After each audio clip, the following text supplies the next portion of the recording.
Welcome to the Just Be a Man podcast. Please note, this podcast is for entertainment purposes only. Each individual is providing their own independent opinion. Follow, like, subscribe, and comment at Just Be a Man 2020 on Facebook, Instagram, Twitter, or YouTube. Also, expect new content every Wednesday on Spreaker.com or your favorite podcast app.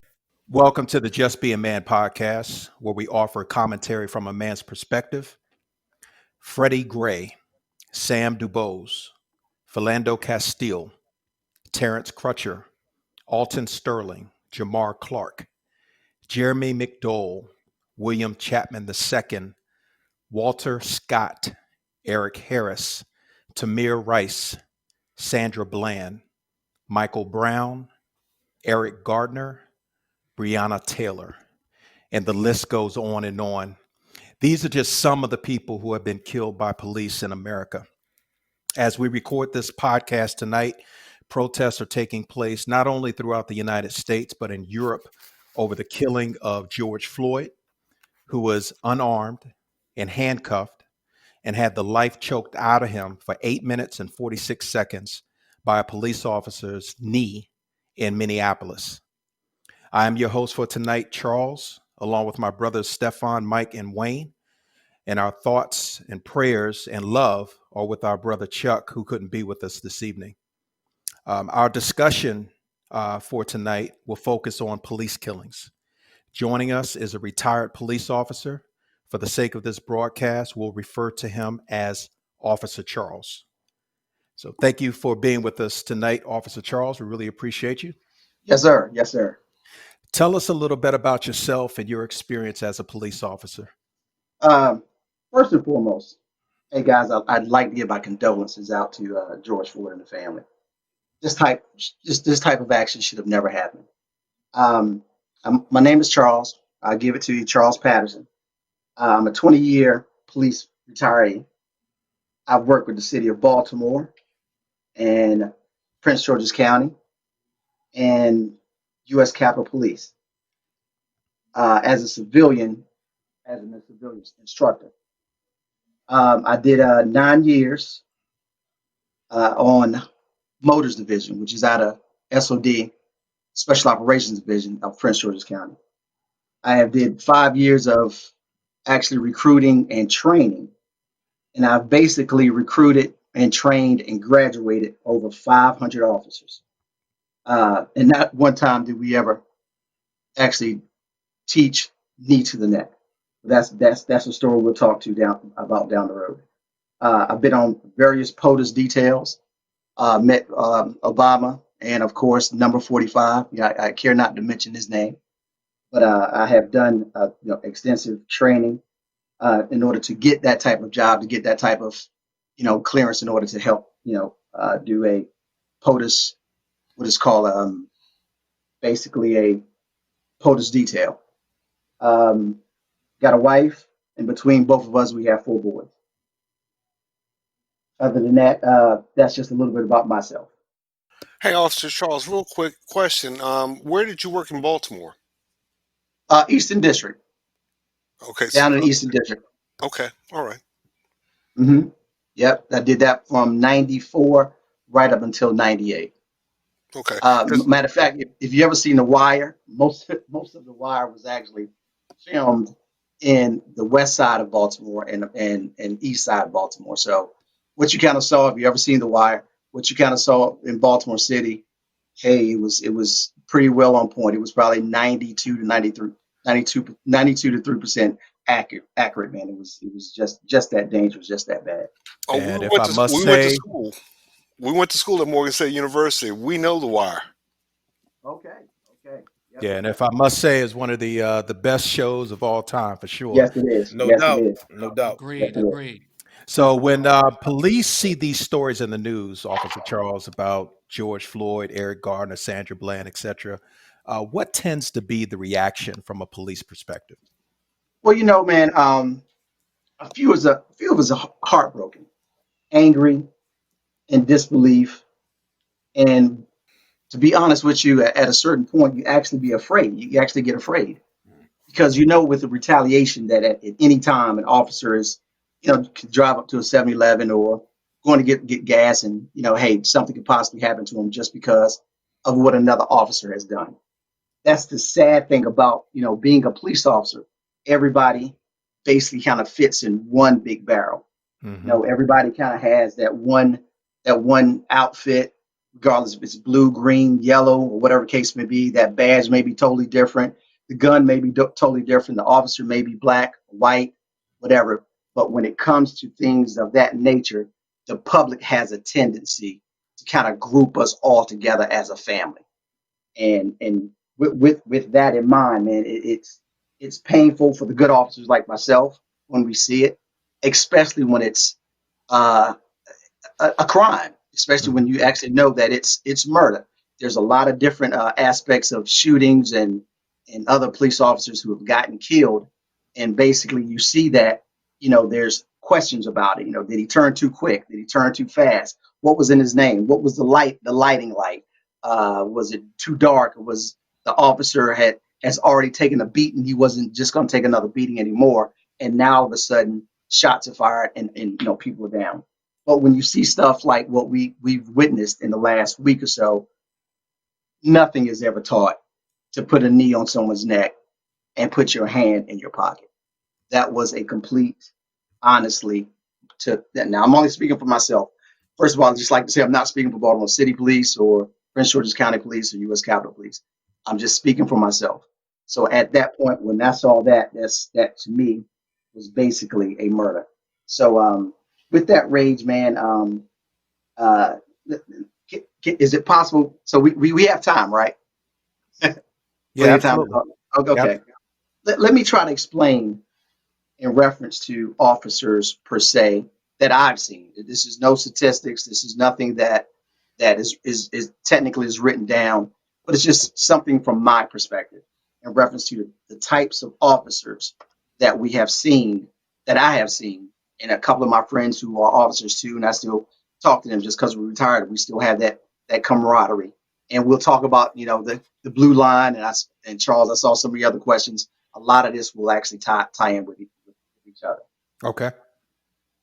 You have certain type of officers, man, that basically are patrolling the streets. I'll say 9 times out of 10, the reason I say patrolling the streets, you're very seldom going to get a homicide detective or a robbery detective or someone in the SWAT team or special events or anything to that nature that is not dealing with the public itself that's going to commit a heinous crime like this. Not saying that it's not possible, but 9 times out of 10, it's basically a patrol officer.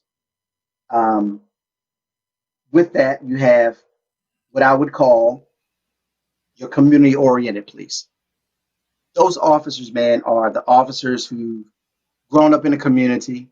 They've watched the good officers that come into their neighborhood, and that officer has put such a impression on this officer. Maybe, and I may say he a lot, but it's he or she, that Mm-hmm. this person may actually want to join the police department in order to do the good things that they saw this officer do. So you have that type of officer. Then you have the career oriented type officer. That officer is an officer who's basically said, hey, not a bad job, good benefits, but let me try to make a difference in reference to me getting promoted per se. So those officers will go out, they will do the right things. They're not going to do anything that's going to scrutinize or put a bad taste in their mouth. So when it comes time to get promoted, when it comes time to actually get to a certain level, they have kept their slate clean. So you have that kind of officer. Um, then you come down and you may have the scared officer. To me, the scared officer will reflect to another officer that I'm talking about in a minute. But the scared officer is that officer that comes and basically didn't really have any, I guess, what you would say, any contact with black or minority people to a certain point outside of school.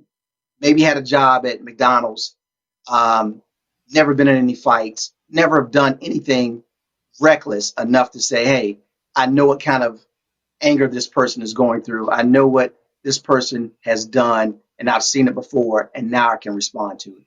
Most of the time, these scared officers are just that scared and have no clue about what happens. in reference to what people may be going through on the other side of his community. And finally, and not least, you have what is called that racist cop. He is just that. He might have served in the military. He might have been coming out of high school, 21 years old, working at McDonald's.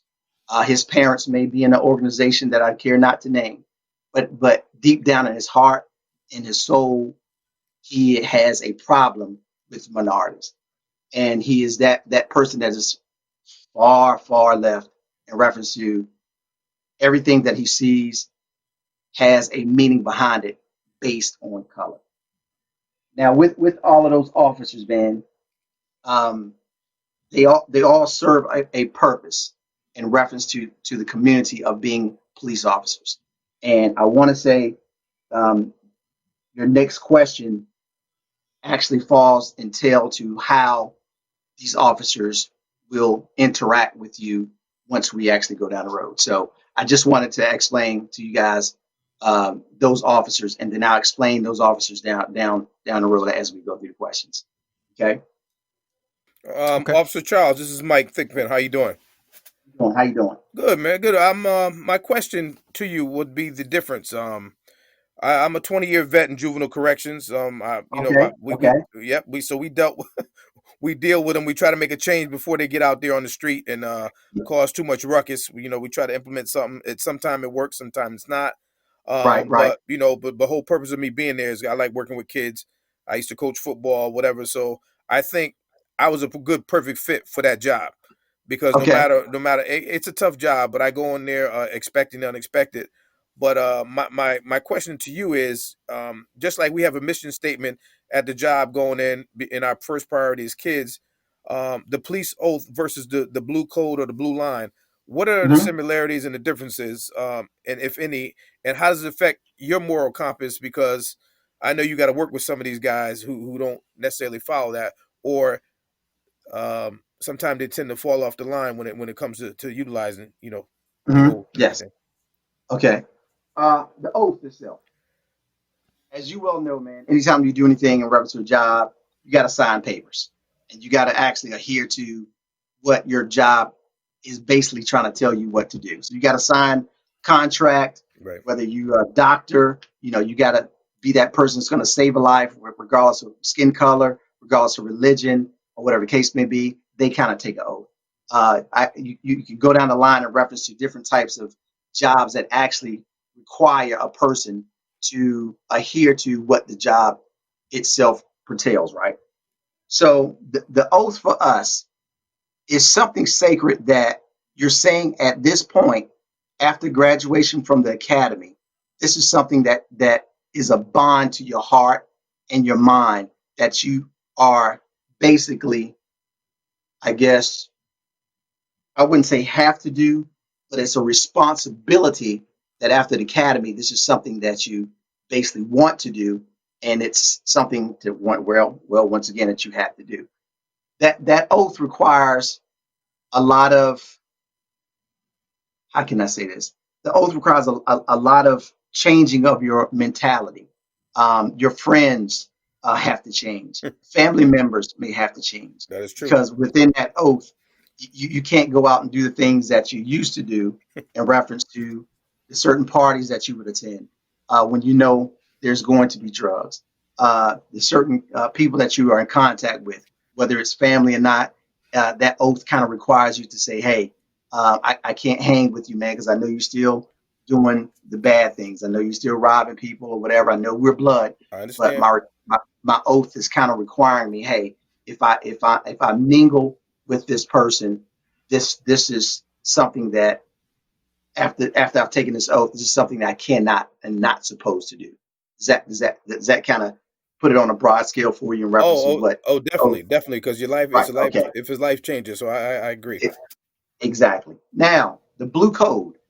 The blue code is just that. Once you go through the academy, I don't know if you guys are military or not. I am. Eh, This is Stefan. I'm Okay. 22 Okay, years. Stefan. Yeah, 22 years So as so a military so police you you officer. you know that code, Marines and Navy or what? Army, Army MP. Yeah, Army MP. with that in mind, what I was about to inform, and well, not inform, but I'm about to say in reference to that blue code, it's more or less nothing is written. It's just a camaraderie. And Charles, I know you're a frat, and I know you got your frat brothers. It's the same. It's the same kind of principle. You'll Hmm. do anything for your brothers. Once you've taken the oath, now you have the academy under your belt. You have been taught aimlessly, time after time after time, that you have to back up your comrade. You have to back up your officer. You have to basically be there when you don't want to be there for another officer. So with all of that in your mind as you're going through the academy, that blue code basically just states that regardless to what you may see or hear, I am supposed to have my brother's back. And with that in mind, if in fact something is, and I've seen it on both ways, I have never been that person. I am scared of jail. I do not want to go to jail, but I've never been that person to have seen someone do something totally illegal that was a crime that would basically put me and that person into jail, that I would have that oath to say, hey, I'm not going to say nothing if you're not going to say nothing. Right. So with that in mind, that's the whole point of the blue code, and in reference to the oath itself and the blue code. Okay. Thank you.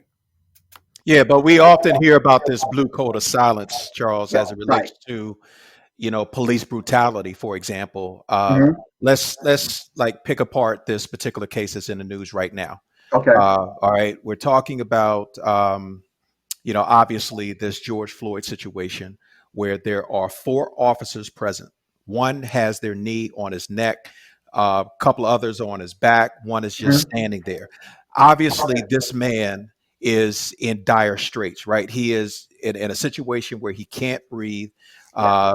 It's being filmed by numerous people with their camera phones. Everybody is screaming at the Hmm. officers that this guy is literally dying, yet the other officers are just standing there casually not doing anything. It's like, Hmm. where does the moral compass come in and the blue code sort of go out the window when you have situations like that? And Charles, and that's the reason. One of the main reasons why they're rioting today. There was no reason whatsoever. Once again, as police officers, and you guys know how it was in the 1960s. 19, well, I may be dating myself. I'm 65, 1965. But you know how it was in the 70s. You know how it was in the 80s. Not too many blacks on the police department.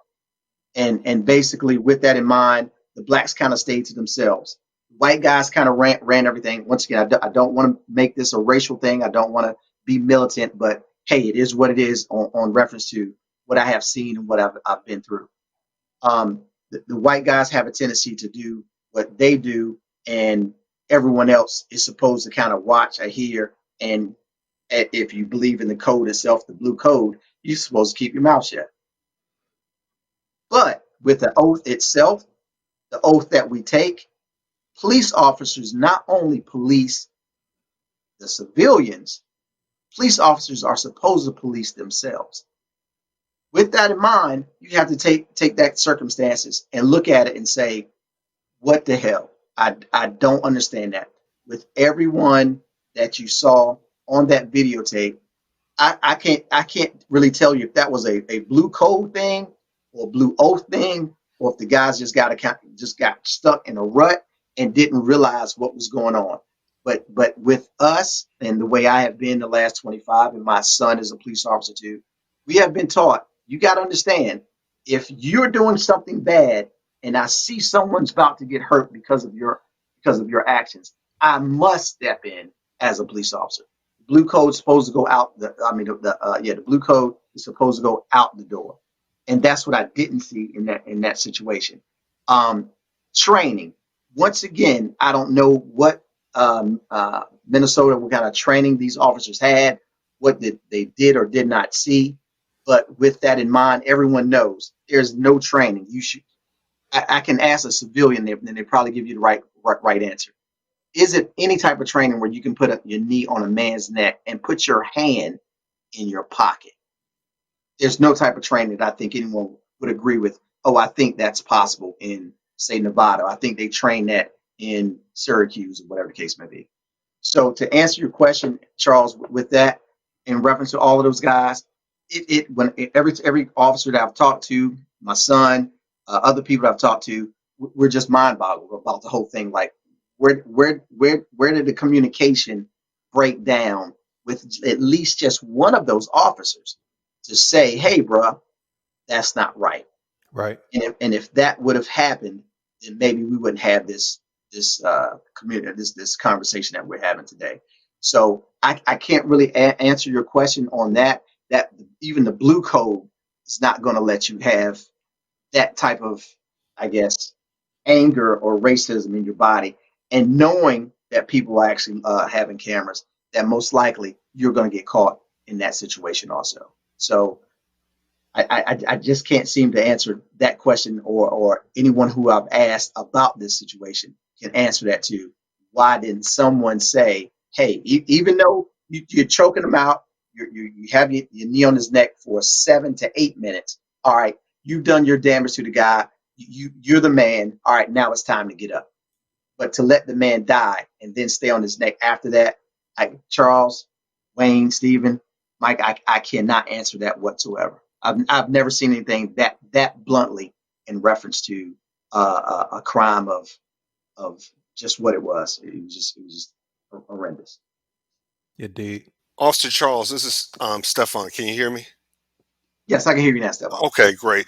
Look, give you a little background on myself. I'm a retired United States Army Lieutenant Colonel who happened to be military police my entire time. So I Okay, understand. okay, I understand the blue, but I also understand combat MPs and things of that nature. Um, and okay, I also grew up here in Prince George's County. So my question is, okay. what is your definition of effective law enforcement in which the community respects your efforts? Can you give examples throughout the country? My example is Prince George's County, where the police were basically paramilitary, especially around the Terrence Johnson time period, and now seem to be more community oriented, specifically with the chief of police, who was real responsive to incidents. Does the leader make the difference? Well, you know what, man? It's like anything else. Where the head goes, the body will follow. And with that, and I've worked under Stawinski. Me and Stawinski have had sit down talks forever and in a day. I was a special operations division communication specialist. In other words, I was the person who drove our response moving headquarters, what we call a command bus. So Right. any major incident that happened within Prince George's County, whether it needed the SWAT team or if it was just something for just the chief wanted to go out and talk to the community, I was kind of there to actually drive the bus to get him around, have a place to cool out. People could actually come on the bus. I don't know if you've seen this monstrosity, but Oh it's yeah, I've it's seen it. huge. It's like, I've seen it. yeah, it's like $2 million worth of a lot of equipment and stuff like that. Right. Really too big though, but I digress. So I had a chance to talk to him numerous occasions. You know, everybody has their faults, everybody has their good points. Sure. But what goes on with something that I have seen that our county has done that I don't know if too many other counties are doing it. All my buddies I got that's in Virginia, in Baltimore, and New York, I know they're not doing it. And to me, to answer your questions, Stefan, it's that community oriented type thing to get out to know. We have what is called, I'm sorry, Prince George's has what is called civilian, what is the actual name of it? Um, Civilian Academy, Civilian Police Academy, where civilians are just they're asked to come in on a volunteer basis. They take almost like a short, maybe 6 week, 5 to 6 week course that officers that would go through the academy, they would go through 6 to 7 to 8 months. Right. So they're asked to come in, and they have shown how we have to be under stress and to be able to make a decision on a drop, on a notice without thinking, without actually not realizing exactly what's going on around us, but to make those split-second decisions. They've seen that. They're taught that. They see how we actually respond when we go to court. They see exactly how we we drive the cars fast and we set up a course for them. And now that we've gotten to a certain point, after driving a car on a track, now we have to jump out and make a decision on who's the bad guy and not the bad guy. Right. So it's a lot of that Prince George's County has done, which I think that everyone needs to do. Anytime that you have any questions about the department with Prince George's County, you could actually go there and actually join this citizen police academy, and they will take you step through step on basically how police officers should, what police officers go through, and why the judgments are made at a split decision, and why it may look bad, but it's not really bad once you put yourself in that type of situation. Okay. Appreciate it. All right. Hey, Charles, Yeah. Officer Charles, this is Wayne. I had a couple things, and it might have kind of touch on what you just mentioned. Mhm. So, one of the things is, as Charles mentioned at the beginning, there's a countless number of names that we've seen go through this process, Yes, and those are just the ones that we've seen. Obviously, there's probably many, many, many more that was never videotaped. exactly. But so when something like this happens, like let's say like the day after or so, the next time you go into the office, when your next shift comes, what is the direction that comes from leadership? Are they asked? What are they telling you? Like, how are you? What are you supposed to do at that point? Well, given this type of case, what I have been through in reference to training with Prince George's County and Baltimore City, we go through training every year. Once a year, we go through some training, and that training consists of everything that we've learned in the academy and how we should operate when we come to certain situations with civilians and how we should respond to civilians in these type of situations. So they may give us scenarios, either on paper. They just may ask us scenarios, or a sergeant, lieutenant may come in and they may just ask us in these type of scenarios, what should you have done? If you were this officer, what should you have done? And on top of that, if you wasn't that officer, what should you have done when you come on the scene as a police officer? And what you have done to see another officer do something horrendous as what you saw Officer Chavin has done. So with that, we get a lot of excess, a lot more training. We would look at a situation and we would try to memorize it, or basically put it in a situation for our what's called our in-service training program. We'll try to put that in our in-service training to say, hey, this is what happened in Minnesota. This is what went on. Now let's see exactly what you do, and we'll explain to you what you can do and what you should do in that type of situation. So yes, yeah. Okay, thank you for that. If I could just kind of piggyback on that just a little bit, one of the things that we're seeing on television right now is, these police officers are going out on the front lines with their little barricades and shields and such, and they're Mhm. facing the public, people throwing all kinds of stuff out. Like, that's kind of a crazy situation, right? So Yes, now yes. you consider yourself to be one of the good guys, and now you're seeing, you're standing up for somebody, kind of.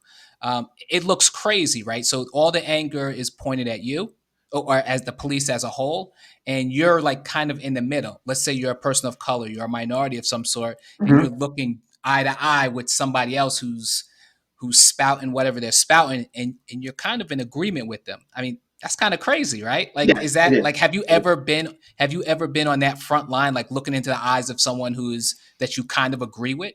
Oh yeah, without doubt, most definitely. I've done it a few times. That matter of fact, we had to suit up for Freddie Gray. We had to go help out Baltimore City in reference to their riots when the whole Freddie Gray incident went through. And once again, you feel a certain way. You look at it a certain way in reference to it was wrong. Why did he have to die? Why wasn't these techniques not used in order to keep him alive? But once you're on that line, it's one of those things, whereas it's your job.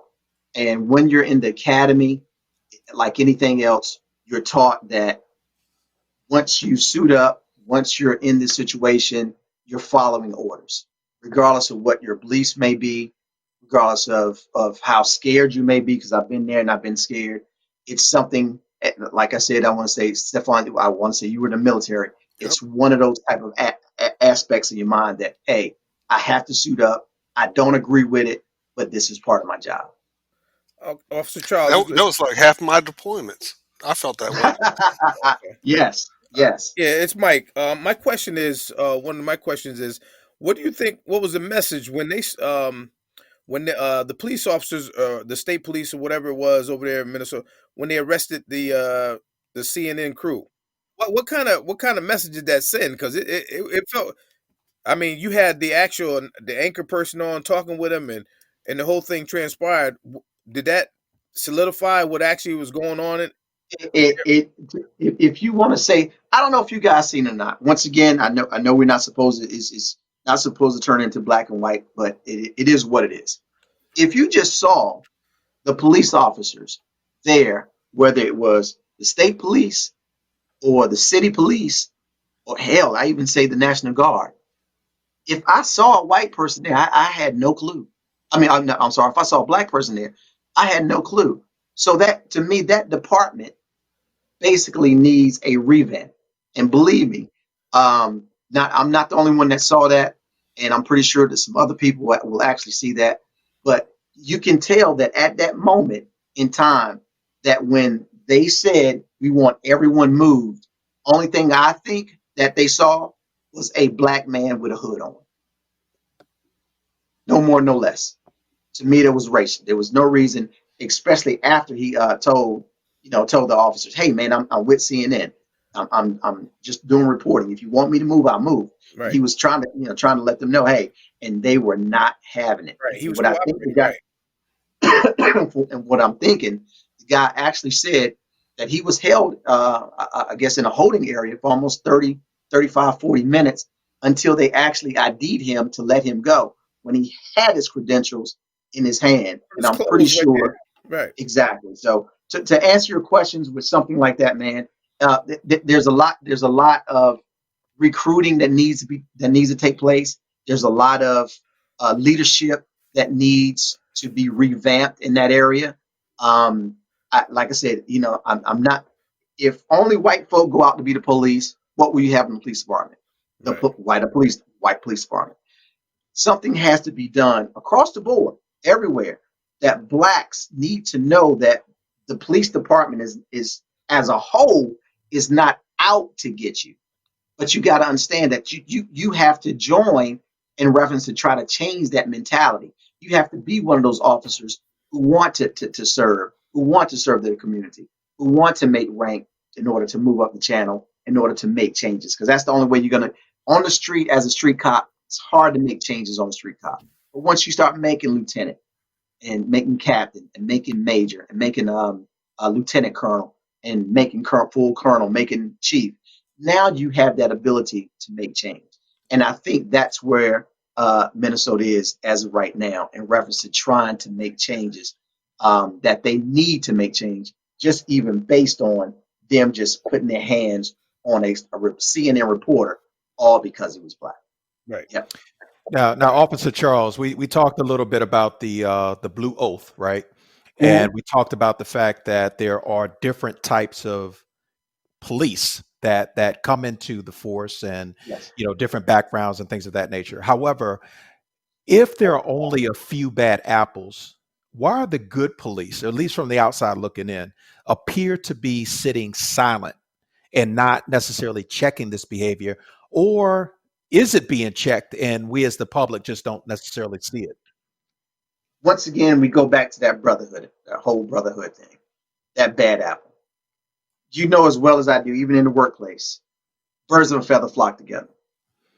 When you come into the police department, especially through the academy, you can kind of already know exactly the races, the angry cops, who are the career cops, who are the community oriented cops. Everyone has a feel in reference to after about 6 or 7 months, 8 months of being with somebody, fighting somebody, putting handcuffs on somebody. They kind of know exactly where they stand.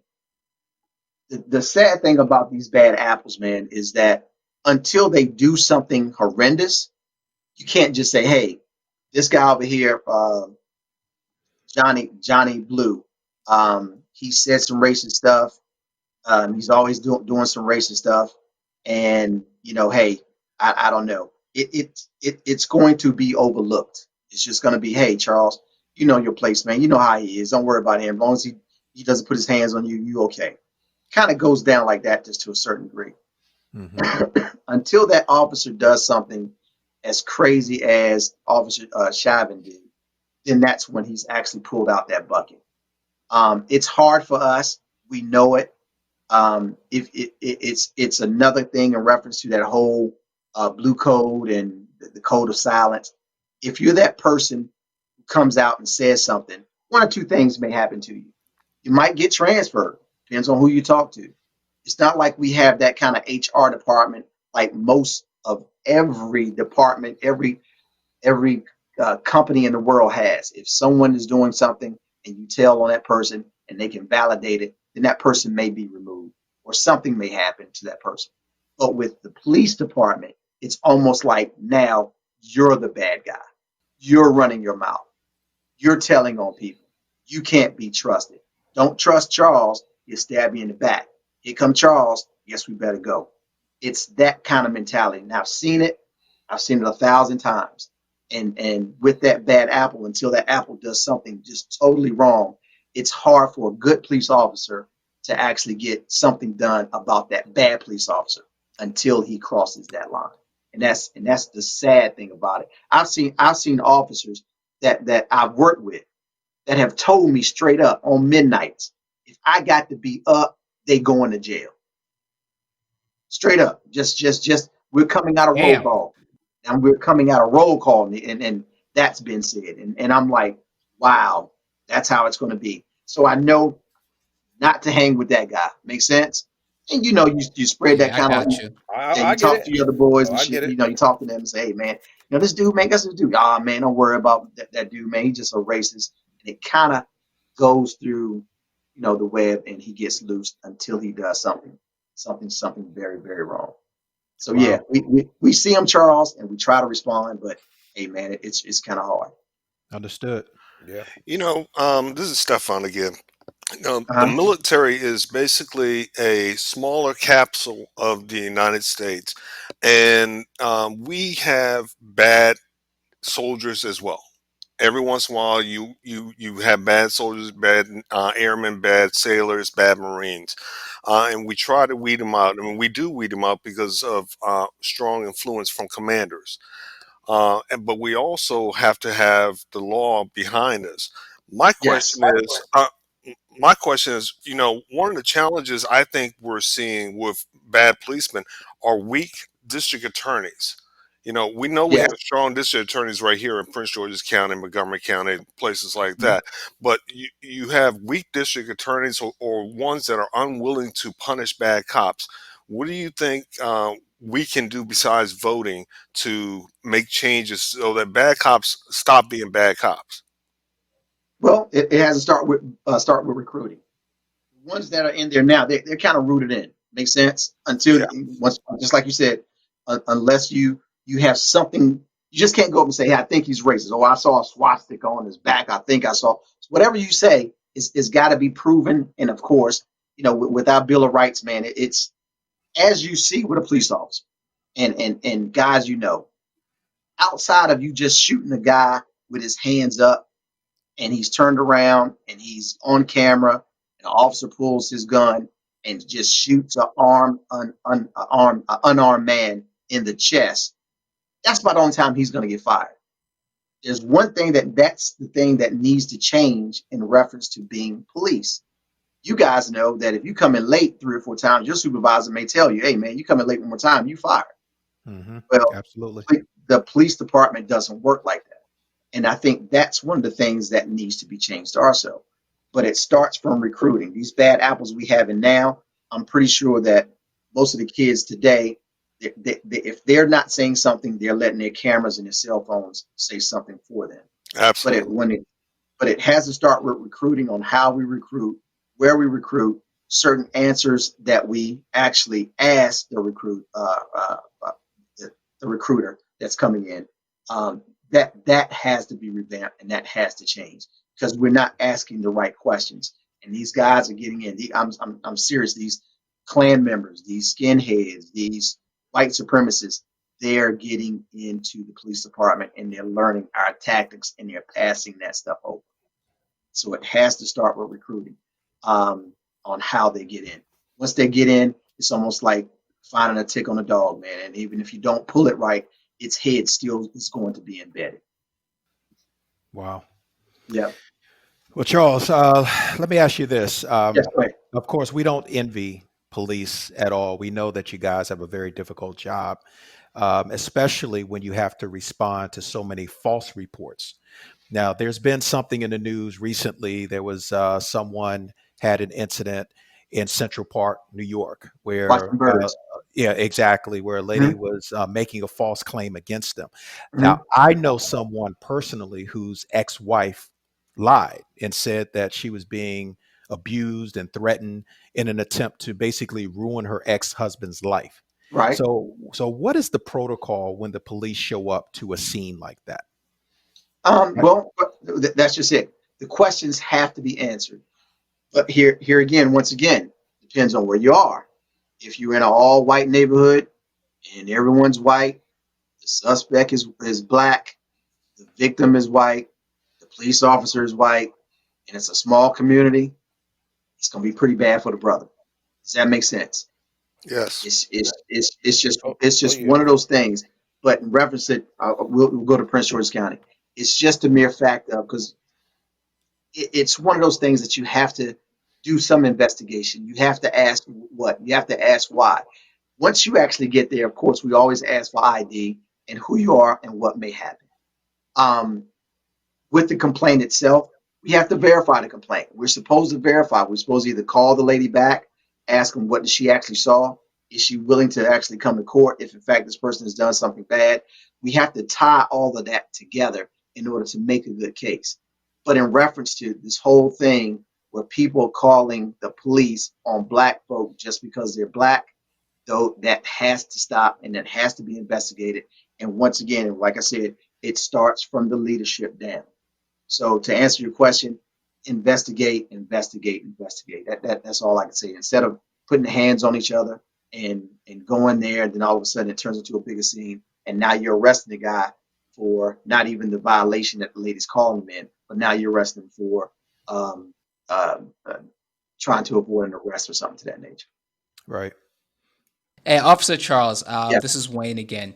I had a couple things, but I want to touch on kind of this recruitment. You've brought this up a couple of times, Mhm. and um, so what can be done, in your opinion? What can be done to entice more minority types to want to be involved in the police force? What can be? What, I mean, is there an actual outreach that the police departments that you are aware of are looking in the different neighborhoods, different schools, and different things, trying to promote that to kind of diversify that a bit, or are they just taking who comes in? Well, let me say this. One thing about Prince George's County, they do have a extensive, I guess, a backlog of different people who want to join the police. The sad thing about it is the questions that they ask once they get to a certain point in the recruiting status is called it's called the interview. It's just called the straight interview. You may have a lieutenant, a captain, and maybe a corporal on this board, interview board. They're asking questions that 9 times out of 10 most people of color have done, not grossly done. And I'll say this: the marijuana usage, the drug usage, something to that nature. Have you been affiliated with someone that you know has committed a major um, crime? Is there anyone in your family now in jail? And I could go down the Okay, list. yeah. You So got it me? excludes people pretty quickly. Exactly. I So got you. so I when these got you. black kids, or I just say kids of color, say yes, yes, yes to some of these questions, and not realizing, okay, you're asking me something I had no control over. For one, you got me? I had no Yep. control over what my uncle did, who stays with us. I had no control over what my brother does as we speak. He may be the biggest drug dealer in Prince George's County, but that's my brother. I have nothing to do with that. They're kicking these recruits out because of the questions that they're using, and 9 times out of 10, it's people of color. Whereas the people of non-color, That's the white folk are coming in, and they haven't done anything but play video games. Mom told them to get a I job. got you. I They got went you. to college for 4 years. They can't find a job. So now dad has told them, hey, why don't you go join the police department? And then now they join the police department and haven't done anything.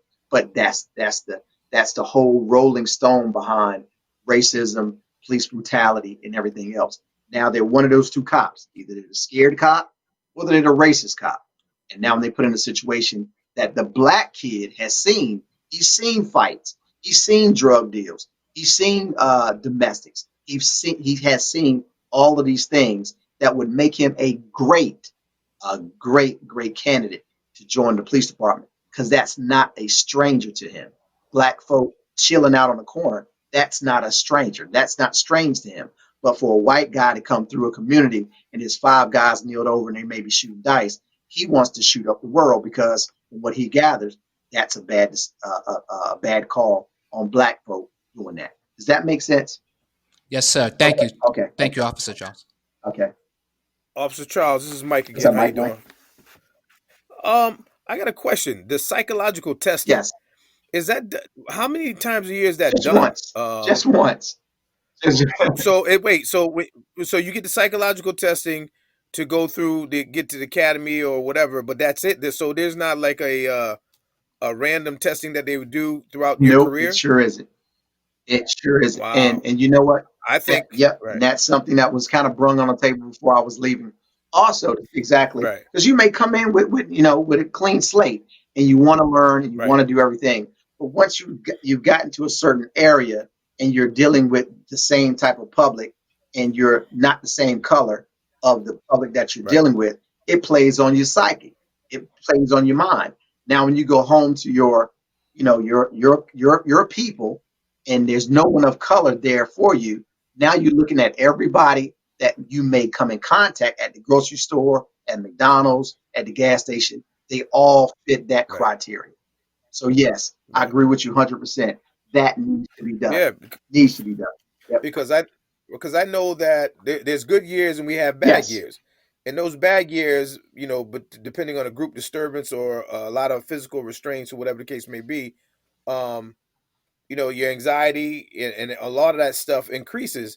And I think that a lot of that stuff is missed, and if you don't get it done every year. And I think if they did do it every year, it would put people on point to either look for help or they would stand out as an individual that needs help. And then maybe that would, try to, get some of these guys in there that actually needed this type of help, who has these certain point of views about certain people and different things like Yes. that. That's good, Mike. That's real Okay. good, Mike. Yeah, that's good, man. Yep. Yeah. Yep. I Yep, can see that. absolutely. I appreciate you. I can see Thank you. that. So, Charles, let's transition a little bit over to solutions. Okay. And let's talk about it from, I guess, your average citizen perspective. What advice do you have, particularly for minorities, as we interact with law enforcement, whether it be a traffic stop or just walking down the street? I know me as a parent, I've had that talk several times with my kids. I mean, I actually have prepared a list how to stay alive when dealing with Yes. police.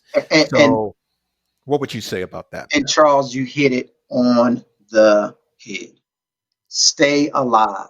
You can always make a complaint. Now, this is what we normally tell because, like I said, we have the police academy, a citizen academy, and that's one of the main focuses that we have to try to explain to people exactly how to approach and how not to approach when an officer comes in contact with you. The main thing I say, and it's some people going to look at it like I'm not going to do that. That's not how I roll, or I'm not going to give that. It's not necessarily a level of respect, but it's a level of being alive. If you get a officer, and no one's going to know what officer you got until he comes up, knocks on your door. You don't know exactly. Everyone, we all have almost like a script that when we come to a car, most of us now, you got to realize I'm dealing with different police officers. But most of us have, not most, we all taught the script, depends on who wants to go by the script. But the script is, hi, my name is Officer Patterson. I'm working with Prince George's County Police. Can I get your license and registration, please? You could either go that route and get the license and registration, then explain to them in reference to why I'm stopping you, what has happened, this, that, and the other. Now, if you agree to it, or if you don't agree to it, now is not the time. If he comes up and he's calm, now is not the time to escalate things. You understand? Now is not the time to get things escalated, because if he is that career cop, only thing he wants to do is go back, make sure that everything's fine, and he may just come back and give you a warning. And I go down the list with each officer that we may have on a department that people will deal with, but they never know until at the end.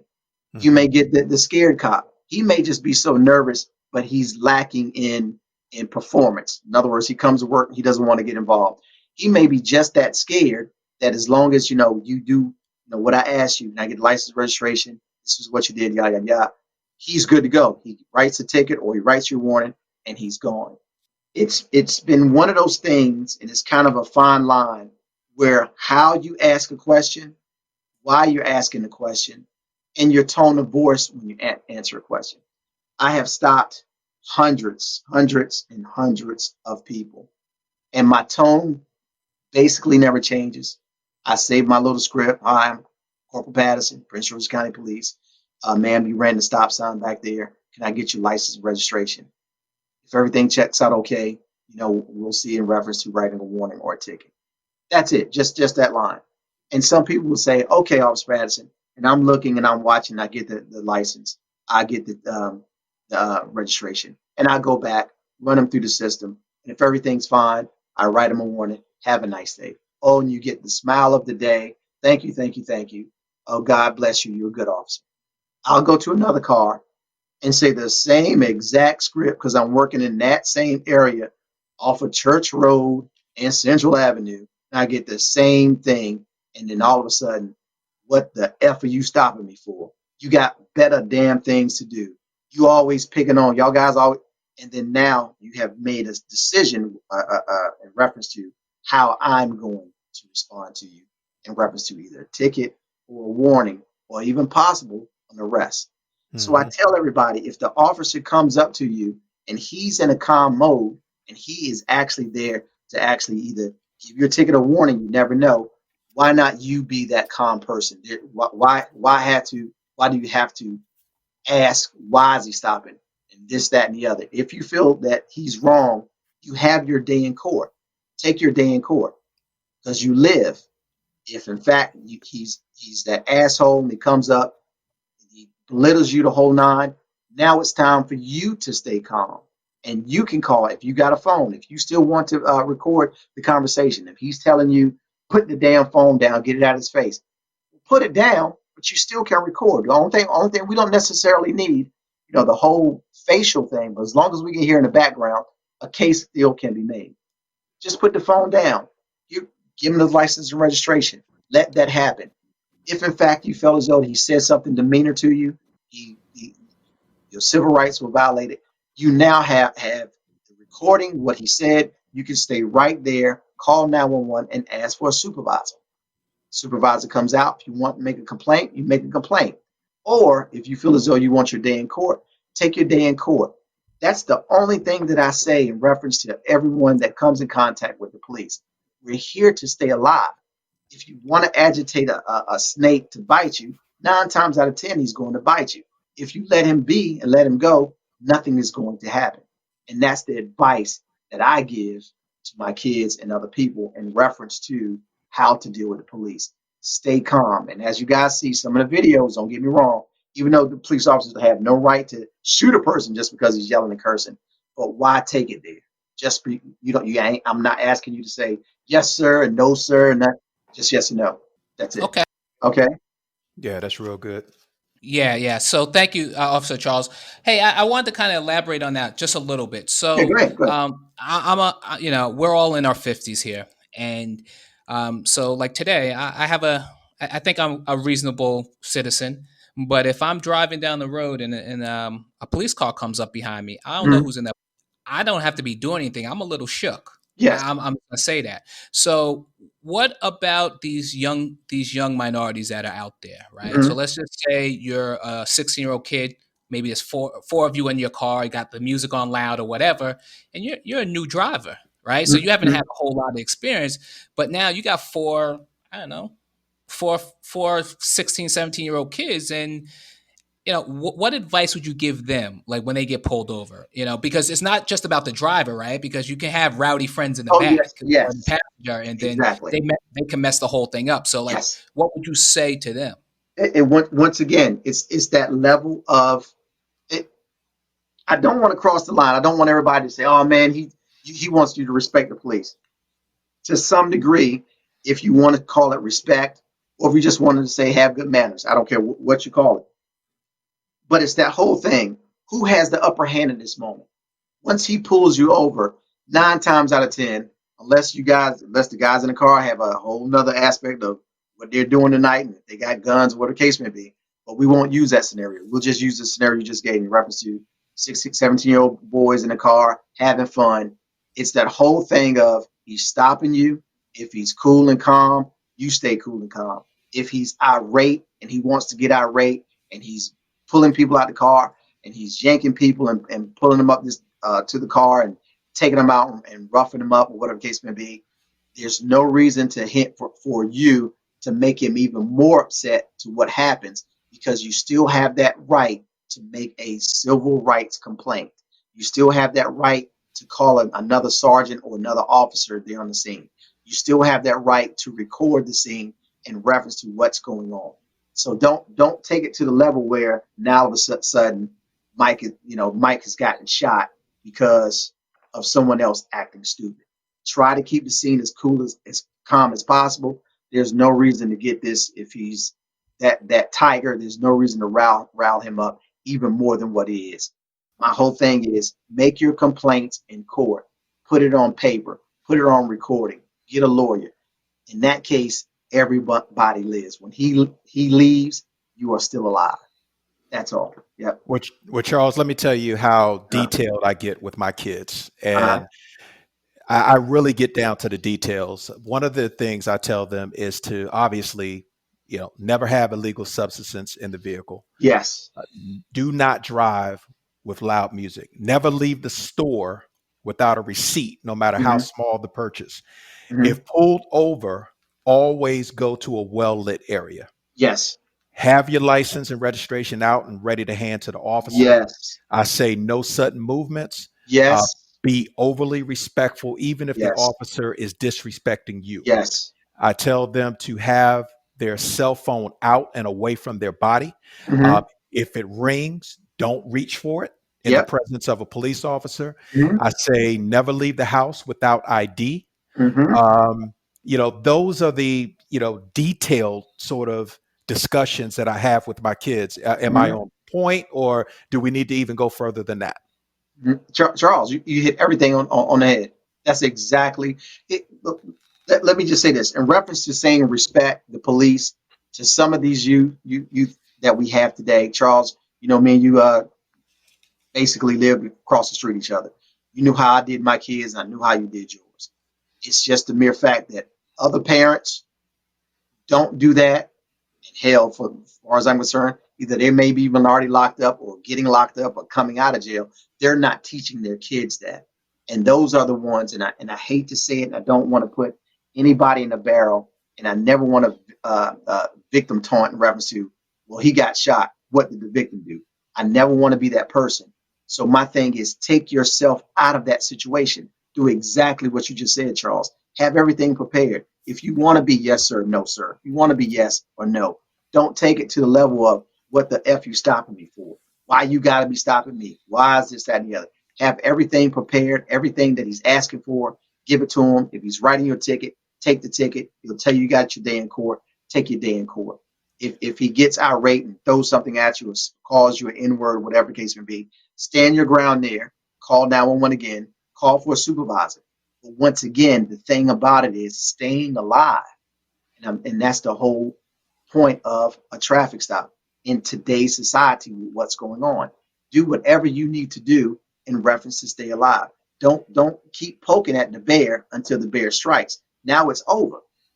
And once it's over, you all know, I don't want my face on a t-shirt because I'm gone. And now people are rioting, people are doing what they're doing, all because something possibly could have been done in reference to stopping that bear from being that angry.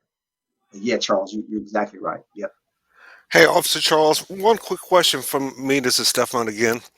Um, Mhm. how often, besides the academy and maybe roll call, do officers receive additional training? So, for example, in the military, we train all the time. Yes.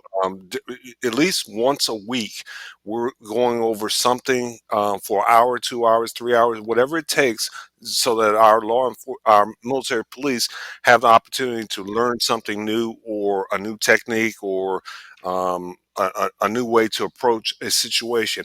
How often do local police departments train their officers? Usually, most police departments that I know of, the ones that I know in Virginia, the ones that I work with in Prince George's County and Baltimore City and U.S. Capitol Police, it's one time a year.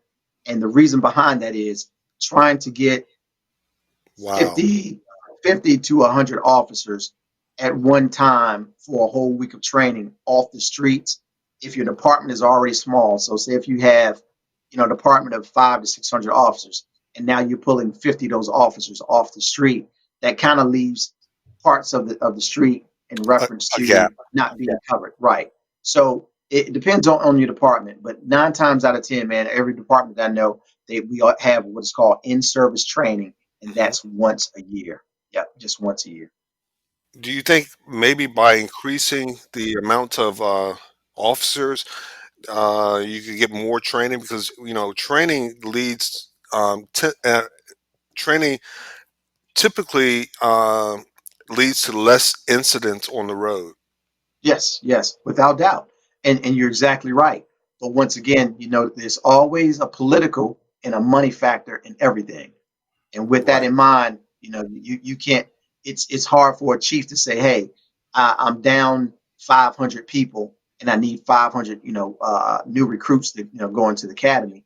And then now the police chief, I mean the fire chief is saying, "Well, we're down 300 firefighters. We need that." Now the teachers are saying our classrooms are too big. We need to get more teachers involved. So Absolutely. that's the issue and that's the problem. But in reference to training, we try to get as much in as possible. I want to say a lot of um, uh, the stations now are actually using videotape where they can actually just go ahead and put a tape in for our roll call, because every station before you go out on the streets are supposed to have roll call. That's an evening shift roll call or a morning shift roll call or a midnight roll call.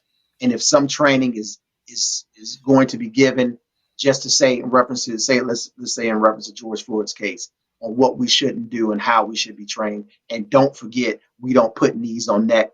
They may just throw in a tape for about 25, 30 minutes, let you see the tape just to give you that heads up again. Oh, yeah, you're right. We're not supposed to put our knee on no one's neck or back.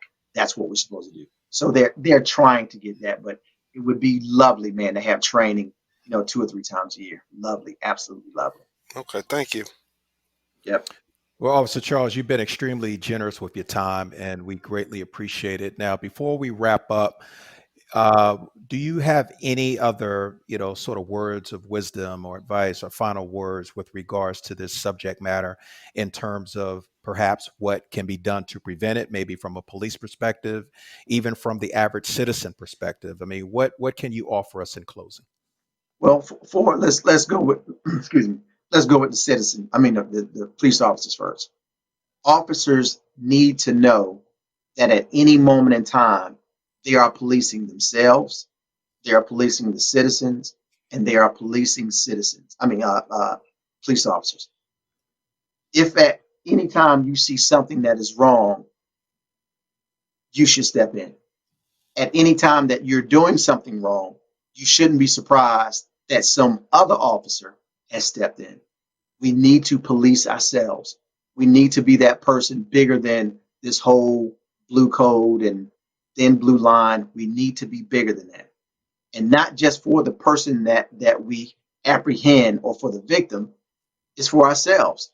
Now we have someone who's possibly died. Now all of a sudden I have a wife and 4 kids, but yet because of one officer's actions, I'm going to jail for 10 years. So we, as police officers, police yourself, police the citizens, and police the police. Now for the citizens, I hate to say it, man, and I've seen it a lot, and it is what it is, but there's no right, no reason for anyone to be harmed just because they're acting irate. But in a certain situation, sometimes it's good to be calm, be still, and to be quiet and just do what needs to be done. We're trying to live. We know there's bad cops out there. We know there's racist cops out there. We know there's scared cops out there. We know this. And if you know this, don't poke that bear. Just do what you just like you said, Charles, have everything that you have in your car that when you're driving the car ready at a moment's command. Your license, your registration, your insurance card. Have your nothing illegal in the car. If you have rowdy friends and you know your friends are rowdy, don't have them in the car. It's just that mere fact that if you want to survive, you don't want anything to happen, just give that level of response, of respect, I can say, and have those things ready, have those things given, and let bygones be bygones. If you want to make a complaint, make it alive, not when you're dead. Very well said. Yep. Like that. I like that. Well, we would love to have you again at some point on the Just Be a Man podcast. Okay, let me if know. you'll have us. Thank you so much for your time. This has been great information. We really appreciate it. Thank you, guys. Thank you. Well, that's Yeah, our time. I'm sorry. Go ahead, Wayne. I was just going to say thank you again. We really appreciate the information. Yep, Thank absolutely. you. Thank you, Wayne. Yep, Steven. Yes, Mike. And this is Mike. Thank you, sir. Appreciate Okay. it. All right, guys. All right. Well, that's our time for this evening. Once again, we would like to thank Officer Charles for being with us on the Just Be a Man podcast and sharing his thoughts and experiences as it relates to police killings in America. Don't forget to check us out on social media and be on the lookout for future podcasts. Until next time, we wish you peace and blessings. Deuces. Thanks for joining us this week on the Just Be a Man podcast. Be sure to check us out on social media at Facebook, Instagram, Twitter, or YouTube, where you can follow, like, subscribe, and comment at Just Be a Man 2020. We will love to receive your feedback. Also, if there is a topic you would like us to discuss, please leave your suggestion in the comments. Remember to tune in next Wednesday for more meaningful discussion. Until then, we wish you peace and blessings.